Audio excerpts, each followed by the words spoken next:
central, and I look like I've got a washing machine on my desk. Fashion is another prime example of this.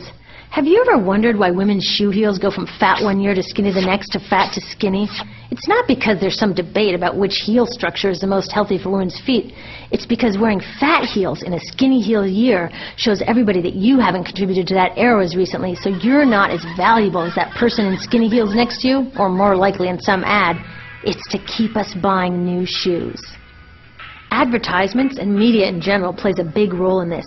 Each of us in the U.S. is targeted with over 3,000 advertisements a day. We see more advertisements in 1 year than people 50 years ago saw in a lifetime. And if you think about it, what's the point of an ad except to make us unhappy with what we have? So 3,000 times a day, we're told our hair is wrong, our skin is wrong, our clothes are wrong, our furniture is wrong, our car is wrong. We are wrong, but it can all be made right if we just go shopping.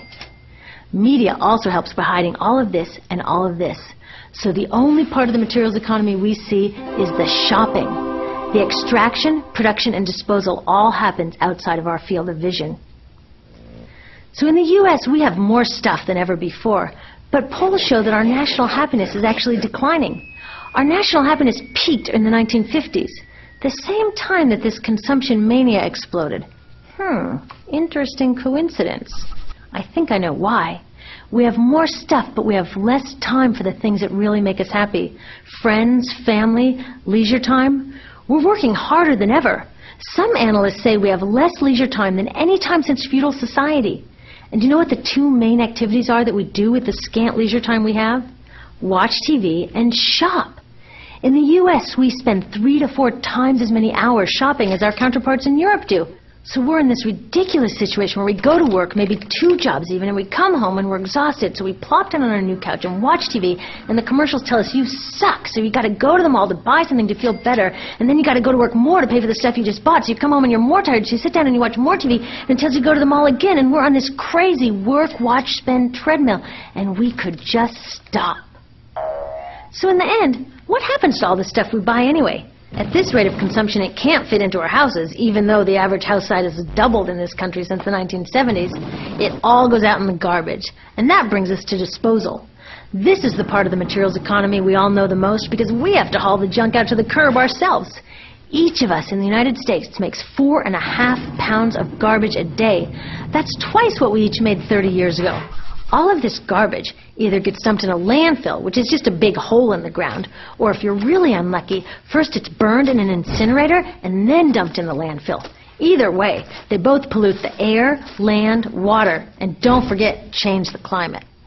Incineration is really bad. Remember those toxics back in the production stage?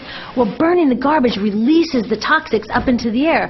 Even worse, it makes new super toxics, like dioxin. Dioxin is the most toxic man-made substance known to science, and incinerators are the #1 dioxin. That means that we could stop the #1 source of the most toxic man-made substance known just by stopping burning the trash. We could stop it today. Now, some companies don't want to deal with building landfills and incinerators here, so they just export the disposal too. What about recycling? Does recycling help? Yes, recycling helps. Recycling reduces the garbage at this end, and it reduces the pressure to mine and harvest new stuff at this end. Yes, yes, yes, we should all recycle, but recycling is not enough.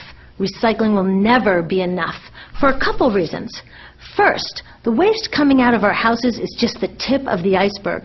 For every 1 garbage can of waste you put out on the curb, 70 garbage cans of waste were made upstream just to make the junk in that 1 garbage can you put out on the curb.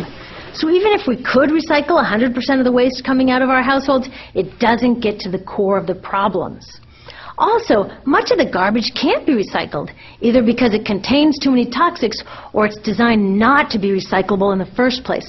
Like those juice packs, where they have layers of metal and paper and plastic all smushed together, you can never separate those for true recycling. So you see, it is a system in crisis. All along the way, we are bumping up against limits. From changing climate to declining happiness, it's just not working. But the good thing about such an all-pervasive problem is that there are so many points of intervention. There are people working here on saving forests and here on clean production, people working on labor rights and fair trade and conscious consuming and blocking landfills and incinerators, and very importantly, on taking back our government so that it really is by the people and for the people. All of this work is critically important, but things are really going to start moving when we see the connections, when we see the big picture. When people along the system get united, we can reclaim and transform this linear system into something new, a system that doesn't waste resources or people. Because what we really need to chuck is that old school throwaway mindset.